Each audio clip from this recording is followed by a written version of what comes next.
Hello friends, hi-fi GK Guru ji channel ਵਿੱਚ ਤੁਹਾਡਾ ਬਹੁਤ-ਬਹੁਤ ਸਵਾਗਤ।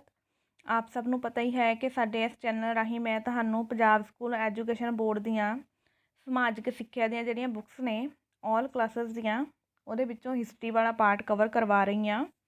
ਉਹਦੇ ਵਿੱਚੋਂ ਮੈਂ ਤੁਹਾਨੂੰ 7th ਲੈਸਨ ਕਲਾਸ ਦੇ ਜਿਹੜੇ ਹੈਗੇ ਆ 3 ਲੈਸਨ ਕਵਰ ਕਰਵਾ ਚੁੱਕੀ ਹਾਂ। ਬਟ ਮੈਂ ਜਿਹੜੇ ਕੁਐਸਚਨ ਸੀਰੀਜ਼ ਰਾਹੀਂ ਅਧਿਐਨ ਕਰਵਾ ਰਹੀ ਹਾਂ, ਨਾਲ ਮੈਂ ਲੈਸਨ ਵੀ ਪੜ੍ਹਾ ਰਹੀ ਹਾਂ। ਅਤੇ ਜਿਹੜੇ 6th ਕਲਾਸ ਦੀ ਕੁਐਸਚਨ ਸੀਰੀਜ਼ ਆ ਉਹ ਮੈਂ ਸਾਰੀ ਪੂਰੀ ਕਰ ਚੁੱਕੀ ਹਾਂ। ਤੁਸੀਂ ਉਹਦਾ ਵੀ ਅਧਿਐਨ ਕਰ ਸਕਦੇ ਹੋ ਐਂਡ ਐਗਜ਼ਾਮ ਦੇ ਨੇੜੇ ਜਿਹੜੀ ਹੈਗੀ ਆ ਉਹਦੀ PDF ਵੀ ਤੁਸੀਂ ਕੀ ਆ ਬਾਏ ਕਰ ਸਕਦੇ ਹੋ। ਠੀਕ ਹੈ, ਅਤੇ ਹੁਣ ਮੈਂ ਤੁਹਾਨੂੰ 7th ਕਲਾਸ ਜਿਹੜੀ ਹੈਗੀ ਆ ਉਹ ਸਟਾਰਟ ਕਰਵਾਈ ਹੋਈ ਆ। ਉਹਦੇ ਵਿੱਚੋਂ ਮੇਰਾ ਅੱਜ ਇੱਥੇ ਪੜ੍ਹਨ ਦਾ ਵਿਸ਼ਾ ਹੈਗਾ ਦਿੱਲੀ ਸਲਤਨਤ, ਕਿਉਂਕਿ ਆਪਾਂ ਦੇਖਦੇ ਆਪਾਂ ਕੋਈ ਵੀ ਐਗਜ਼ਾਮ ਦੇਣਾ ਹੋਵੇ, ਚਾਹੇ ਉਹ PS ਟੈਟ ਦਾ ਹੋਵੇ, C ਟੈਟ ਦਾ ਹੋਵੇ, ਠੀਕ ਹੈ, ਮਾਸਟਰ ਕੇਡਰ ਦਾ ਹੋਵੇ, ETT ਦਾ ਸੈਕਿੰਡ ਐਗਜ਼ਾਮ ਹੋਵੇ, ਜਿਹੜਾ ਇਹ ਟੌਪਿਕ ਆ ਇਹ ਬਹੁਤ ਜ਼ਿਆਦਾ ਇੰਪੋਰਟੈਂਟ ਆ। ਤਾਂ ਆਓ ਅੱਜ ਦੀ ਇਸ ਕੁਐਸਚਨ ਸੀਰੀਜ਼ ਨੂੰ ਸ਼ੁਰੂ ਕਰਦੇ ਹਾਂ। ਦਿੱਲੀ ਸਲਤਨਤ। ਭਾਰਤੀ ਇਤਿਹਾਸ ਵਿੱਚ ਦਿੱਲੀ ਸਲਤਨਤ ਕਾਲ ਦਾ ਸਮਾਂ ਦੱਸੋ।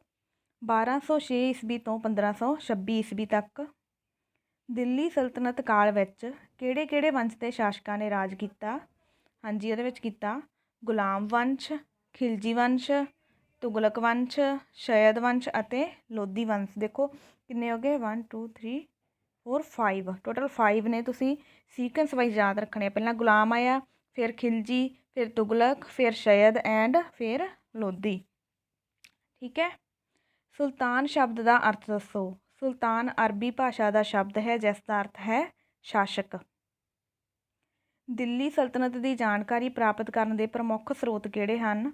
ਦਰਬਾਰੀ ਬਿਰਤਾਂਤ, ਯਾਤਰੀਆਂ ਦੇ ਲੇਖ ਅਤੇ ਇਤਿਹਾਸਿਕ ਇਮਾਰਤਾਂ। ਦੇਖੋ ਦਰਬਾਰੀ ਜਿਹੜੇ ਬਿਰਤਾਂਤ ਨੇ, ਮਤਲਬ ਕਿ ਰਾਜਿਆਂ ਦੇ ਦਰਬਾਰ ਵਿੱਚ ਜਿਹੜੇ ਵਿਦਵਾਨ ਰਹਿੰਦੇ ਸੀ ਇਹ ਤਾਂ ਉਹਨਾਂ ਦੁਆਰਾ ਲਿਖੇ ਜਾਂਦੇ ਸੀ। ਠੀਕ ਆ। ਫਿਰ ਯਾਤਰੀ ਜਿਹੜੇ ਬਾਹਰੋਂ ਵਿਦੇਸ਼ੀ ਯਾਤਰੀ ਘੁੰਮਣ ਆਉਂਦੇ ਸੀਗੇ ਉਹ ਲਿਖਦੇ ਸੀਗੇ। ਇਹ ਤੋਂ ਬਿਨਾਂ ਜਿਹੜੀਆਂ ਉਸ ਸਮੇਂ ਦੀਆਂ ਬਣੀਆਂ ਹੋਈਆਂ ਇਤਿਹਾਸਿਕ ਇਮਾਰਤਾਂ ਨੇ ਉਹ ਵੀ ਸਾਨੂੰ ਉਹਨਾਂ ਦੇ ਸਮੇਂ ਦੀ ਜਾਣਕਾਰੀ ਦਿੰਦੀਆਂ ਨੇ। ਕਿਹੜੇ ਵਿਦੇਸ਼ੀ ਯਾਤਰੀ ਦਿੱਲੀ ਸਲਤਨਤ ਦੇ ਸਮੇਂ ਭਾਰਤ ਆਏ। ਮਾਰਕੋ ਦਾ ਪ੍ਰਸਿੱਧ ਯਾਤਰੀ ਇਬਨ ਬਤੂਤਾ ਅਤੇ ਮਾਰਕੋ ਪੋਲੋ, ਇਹ ਦੋਨੇ ਜਿਹੜੇ ਸੀਗੇ ਦਿੱਲੀ ਸਲਤਨਤ ਕਾਲ ਦੇ ਵਿੱਚ ਭਾਰਤ ਆਏ ਸੀਗੇ। ਇਹਨਾਂ ਦੇ ਨਾਮ ਯਾਦ ਰੱਖਣੇ ਇੰਪੋਰਟੈਂਟ ਆ। ਦੇਖੋ ਇਬਨ ਬਤੂਤਾ ਐਂਡ ਮਾਰਕੋ ਪੋਲੋ ਕਿੱਥੋਂ ਦੇ ਸੀ, ਮਾਰਕੋ ਦੇ ਸੀਗੇ। ਦਿੱਲੀ ਸਲਤਨਤ ਦੀ ਜਾਣਕਾਰੀ ਦੇਣ ਵਾਲੇ ਦਰਬਾਰੀ ਬਿਰਤਾਂਤਾਂ ਦੇ ਨਾਂ ਦੱਸੋ। ਹੁਣ ਦੇਖੋ ਕਿ ਦਰਬਾਰੀ ਬਿਰਤਾਂਤ ਉਸ ਸਮੇਂ ਕਿਹੜੇ ਲਿਖੇ ਗਏ ਸੀ। ਤੁਗਲਕਨਾਮਾ, ਤਰੀਕ-ਏ-ਇਲਾਹੀ, ਤਰੀਕ-ਏ-ਫਿਰੋਜ਼ਸ਼ਾਹੀ। ਅੱਗੇ ਹੈ ਫਤੂਹਾਤ-ਏ-ਫਿਰੋਜ਼ਸ਼ਾਹੀ ਅਤੇ ਮਖਜ਼ਰੀ-ਅਫਗਾਨ।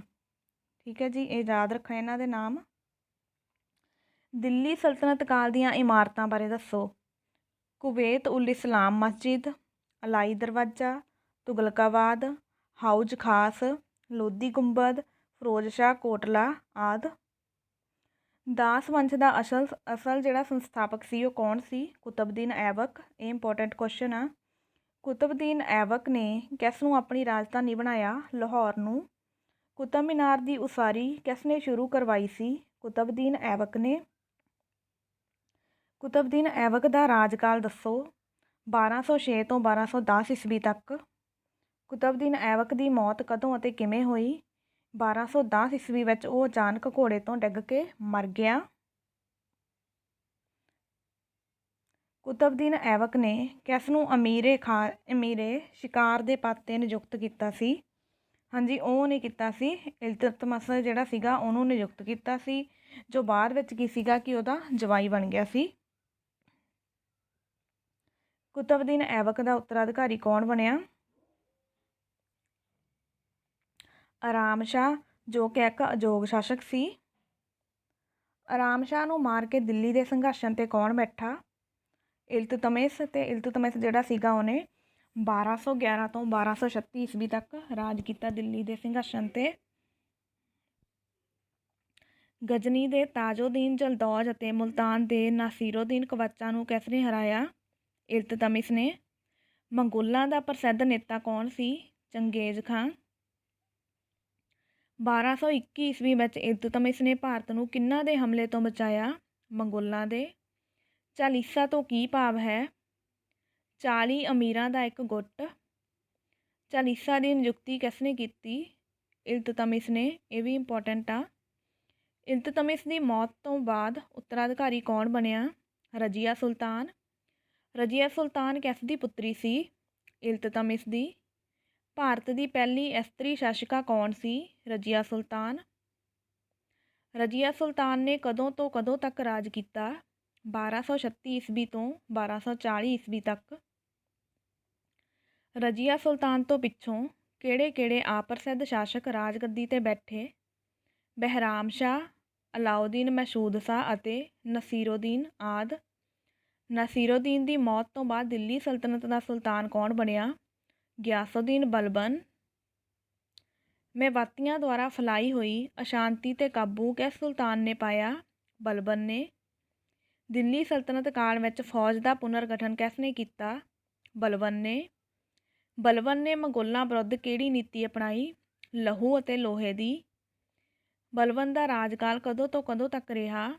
1266 ਤੋਂ 1286 ਈਸਵੀ ਤੱਕ। ਖਿਲਜੀ ਵੰਸ਼ ਦਾ ਸੰਸਥਾਪਕ ਕੌਣ ਸੀ? ਜਲਾਲੁਦੀਨ ਖਿਲਜੀ। ਜਲਾਲੁਦੀਨ ਖਿਲਜੀ ਦਾ ਰਾਜਕਾਲ ਦੱਸੋ। 1290 ਤੋਂ 1296 ਈਸਵੀ ਤੱਕ। ਜਲਾਲੁਦੀਨ ਖਿਲਜੀ ਦਾ ਕਤਲ ਕਰਕੇ ਰਾਜਗੱਦੀ 'ਤੇ ਕੌਣ ਬੈਠਾ? ਅਲਾਉਦੀਨ ਖਿਲਜੀ। ਜਿਹੜਾ ਜਲਾਲੁਦੀਨ ਖਿਲਜੀ ਸੀ ਉਹ ਅਲਾਉਦੀਨ ਦਾ ਚਾਚਾ ਸੀ। ਅਲਾਉਦੀਨ ਖਿਲਜੀ ਕੌਣ ਸੀ? ਜਲਾਲੁਦੀਨ ਖਿਲਜੀ ਦਾ ਭਤੀਜਾ ਅਤੇ ਜਵਾਈ। ਅਲਾਉਦੀਨ ਖਿਲਜੀ ਦਾ ਰਾਜਕਾਲ ਦੱਸੋ। 1296 ਤੋਂ 1316 ਈਸਵੀ ਤੱਕ। ਅਲਾਉਦੀਨ ਖਿਲਜੀ ਨੇ ਕਿਹੜੇ ਰਾਜਾਂ 'ਤੇ ਅਧਿਕਾਰ ਕੀਤਾ?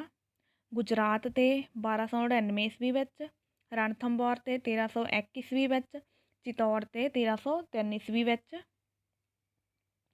ਦੱਖਣੀ ਭਾਰਤ ਵਿੱਚ ਅਲਾਉਦੀਨ ਦੀ ਸੈਨਾ ਦੀ ਅਗਵਾਈ ਕਿਸ ਨੇ ਕੀਤੀ?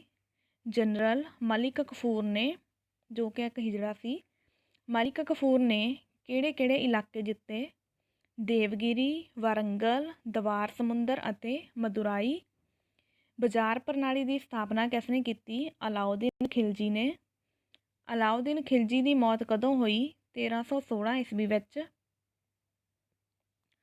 ਤੁਗਲਕ ਵੰਸ਼ ਦੀ ਸਥਾਪਨਾ ਕਿਸ ਨੇ ਅਤੇ ਕਦੋਂ ਕੀਤੀ? 1320 ਈਸਵੀ ਵਿੱਚ ਗਿਆਸੁੱਦੀਨ ਤੁਗਲਕ ਸ਼ਾਹ ਨੇ। ਤੁਗਲਕ ਵੰਸ਼ ਨੇ ਕਦੋਂ ਤੋਂ ਕਦੋਂ ਤੱਕ ਰਾਜ ਕੀਤਾ? 1320 ਤੋਂ 1414 ਈਸਵੀ ਤੱਕ। ਗਿਆਸੁੱਦੀਨ ਤੁਗਲਕ ਸ਼ਾਹ ਦਾ ਰਾਜਕਾਲ ਦੱਸੋ। 1320 ਤੋਂ 1325 ਈਸਵੀ ਤੱਕ। ਗਿਆਸੁੱਦੀਨ ਤੁਗਲਕ ਦਾ ਉੱਤਰਾਧਿਕਾਰੀ ਕੌਣ ਸੀ? ਮੁਹੰਮਦ ਬਿਨ ਤੁਗਲਕ। ਮੁਹੰਮਦ ਬਿਨ ਤੁਗਲਕ ਦਾ ਰਾਜਕਾਲ ਦੱਸੋ। 1325 ਤੋਂ 1351 ਈਸਵੀ ਤੱਕ। ਕਿਹੜਾ ਬਾਦਸ਼ਾਹ ਆਪਣੀਆਂ ਕਾਲਪਨਿਕ ਯੋਜਨਾਵਾਂ ਲਈ ਇਤਿਹਾਸ ਵਿੱਚ ਬਹੁਤ ਪ੍ਰਸਿੱਧ ਹੈ? ਮੁਹੰਮਦ ਬਿਨ ਤੁਗਲਕ। ਕਿਹੜੇ ਬਾਦਸ਼ਾਹ ਨੂੰ ਬੁੱਧੀਮਾਨ ਮੂਰਖ ਕਿਹਾ ਜਾਂਦਾ ਹੈ? ਮੁਹੰਮਦ ਬਿਨ ਤੁਗਲਕ ਨੂੰ। ਮੁਹੰਮਦ ਬਿਨ ਤੁਗਲਕ ਨੇ ਰਾਜਧਾਨੀ ਬਦਲ ਕੇ ਕਿੱਥੋਂ ਤੋਂ ਕਿੱਥੇ ਕੀਤੀ? 1327 ਈਸਵੀ ਵਿੱਚ ਦਿੱਲੀ ਤੋਂ ਦੇਵਗਿਰੀ ਜਾਂ ਦੌਲਤਾਬਾਦ। ਮੁਹੰਮਦ ਬਿਨ ਤੁਗਲਕ ਨੇ ਕਿਹੜੇ ਸਿੱਕੇ ਜਾਰੀ ਕੀਤੇ? 1330 ਈਸਵੀ ਵਿੱਚ ਕਾਂਸੇ ਦੇ। ਮੁਹੰਮਦ ਬਿਨ ਤੁਗਲਕ ਨੂੰ ਕਿਸਾਨਾਂ ਦੇ ਵਿਦਰੋਹ ਦਾ ਸਾਹਮਣਾ ਕਿਉਂ ਕਰਨਾ ਪਿਆ? ਕਿਉਂਕਿ ਉਸਨੇ ਦੁਆਬਾ ਖੇਤਰ ਵਿੱਚ ਭੂਮੀ ਲਗਾਨ ਵਧਾ ਦਿੱਤਾ ਸੀ। ਮੁਹੰਮਦ ਬਿਨ ਤੁਗਲਕ ਦੀ ਮੌਤ ਕਦੋਂ ਹੋਈ? 1351 ਈਸਵੀ ਵਿੱਚ। ਮੁਹੰਮਦ ਬਿਨ ਤੁਗਲਕ ਦੀ ਮੌਤ ਤੋਂ ਬਾਅਦ ਦਿੱਲੀ ਦਾ ਅਗਲਾ ਸੁਲਤਾਨ ਕੌਣ ਬਣਿਆ? ਫਿਰੋਜ਼ ਸ਼ਾਹ ਤੁਗਲਕ।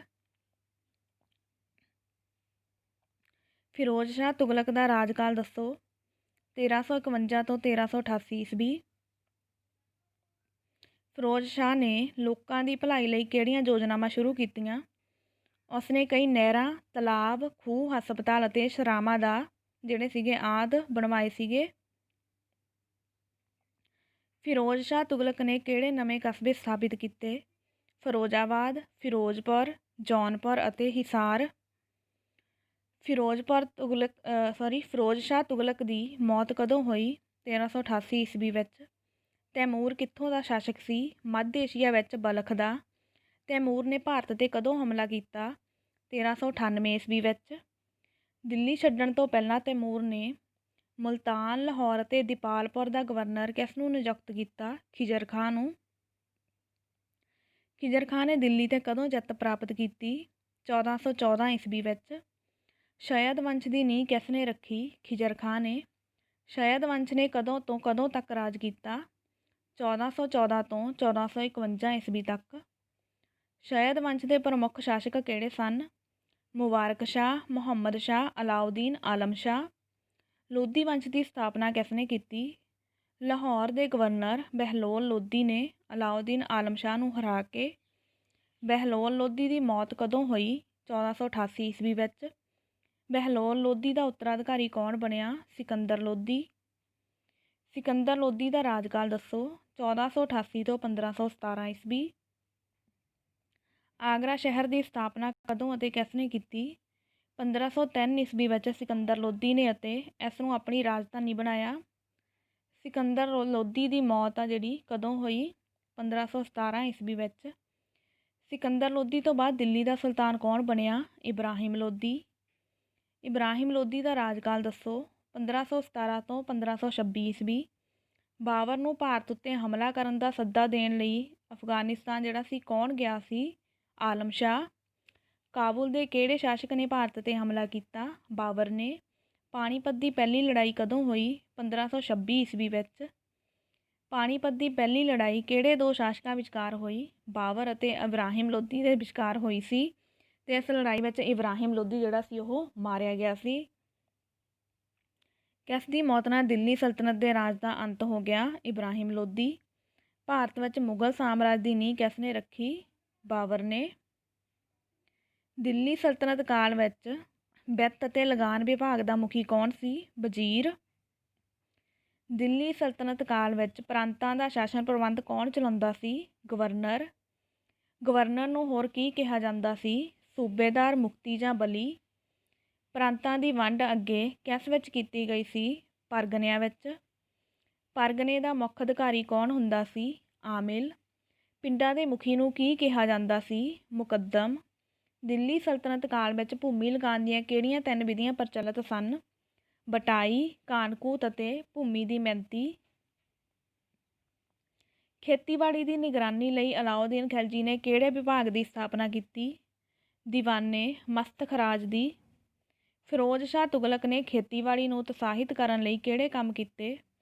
ਸਿੰਚਾਈ ਲਈ ਬਹੁਤ ਸਾਰੀਆਂ ਨਹਿਰਾਂ ਦੀ ਖੁਦਵਾਈ ਕਰਵਾਈ। ਉਸਨੇ ਭੂਮੀ ਲਗਾਨ ਦੀ ਦਰ ਘੱਟ ਕੀਤੀ ਅਤੇ ਕਿਸਾਨਾਂ ਦੇ ਕਰਜ਼ੇ ਮਾਫ਼ ਕੀਤੇ। ਦਿੱਲੀ ਸਲਤਨਤ ਕਾਲ ਵਿੱਚ ਲਗਾਨ ਦੇ ਸਰੋਤ ਕਿਹੜੇ-ਕਿਹੜੇ ਸਨ? ਖਰਾਜ, ਖਮਸ, ਜ਼ਕਾਤ ਅਤੇ ਜਜ਼ੀਆ। ਖਰਾਜ ਕੀ ਸੀ? ਗੈਰ ਮੁਸਲਮਾਨਾਂ ਤੋਂ ਲਿਆ ਜਾਣ ਵਾਲਾ ਭੂਮੀ ਕਰ ਸੀ। ਇਹ ਕੁੱਲ ਉਪਜ ਦਾ 10% ਤੋਂ 50% ਹੁੰਦਾ ਸੀ। ਖਮਸ ਤੋਂ ਕੀ ਭਾਵ ਹੈ? ਇਹ ਯੁੱਧ ਦੌਰਾਨ ਲੁੱਟੇ ਗਏ ਮਾਲ ਦਾ 1/5 ਭਾਗ ਹੁੰਦਾ ਸੀ ਜਿਸ 'ਤੇ ਸੁਲਤਾਨ ਦਾ ਅਧਿਕਾਰ ਹੁੰਦਾ ਸੀ ਅਤੇ 4/5 ਭਾਗ ਜਿਹੜਾ ਸੀਗਾ ਉਹ ਸੈਨਾ ਵਿੱਚ ਵੰਡ ਦਿੱਤਾ ਜਾਂਦਾ ਸੀ। ਜ਼ਕਾਤ ਤੋਂ ਕੀ ਭਾਵ ਹੈ? ਇੱਕ ਧਾਰਮਿਕ ਕਰ ਸੀ ਜੋ ਮੁਸਲਮਾਨਾਂ ਉੱਪਰ ਲਗਾਇਆ ਜਾਂਦਾ ਸੀ। ਇਹ ਕਰ ਉਹਨਾਂ ਦੀ ਜਾਇਦਾਦ ਦਾ 2.5% ਹੁੰਦਾ ਸੀ। ਜਜ਼ੀਆ ਕਰ ਤੋਂ ਕੀ ਭਾਵ ਹੈ? ਜਜ਼ੀਆ ਕਰ ਗੈਰ ਮੁਸਲਮਾਨਾਂ ਉੱਪਰ ਲਗਾਇਆ ਜਾਂਦਾ ਸੀ। ਇਸ ਕਰ ਦੀ ਵਸੂਲੀ ਆਮਦਨ ਦੇ ਆਧਾਰ 'ਤੇ 10 ਤੋਂ 40% ਤੱਕ ਕੀਤੀ ਜਾਂਦੀ ਸੀ। ਹਾਂਜੀ, ਇਸ ਦੇ ਨਾਲ ਹੀ ਮੇਰਾ ਜਿਹੜਾ ਅੱਜ ਦਾ ਇਹ ਟੌਪਿਕ ਆ ਉਹ ਖ਼ਤਮ ਹੁੰਦਾ ਵਾ। ਆਈ ਹੋਪ ਕਿ ਤੁਹਾਨੂੰ ਮੇਰਾ ਇਹ ਲੈਸਨ ਪਸੰਦ ਆਇਆ ਹੋਊਗਾ। ਇਸ ਨੂੰ ਲਾਈਕ ਕਰੋ, ਸ਼ੇਅਰ ਕਰੋ ਅਤੇ ਇਸ ਤਰ੍ਹਾਂ ਦੀਆਂ ਹੋਰ ਵੀਡੀਓਜ਼ ਦੇਖਣ ਲਈ ਸਾਡੇ ਚੈਨਲ ਨੂੰ ਸਬਸਕ੍ਰਾਈਬ ਕਰੋ। Thank you.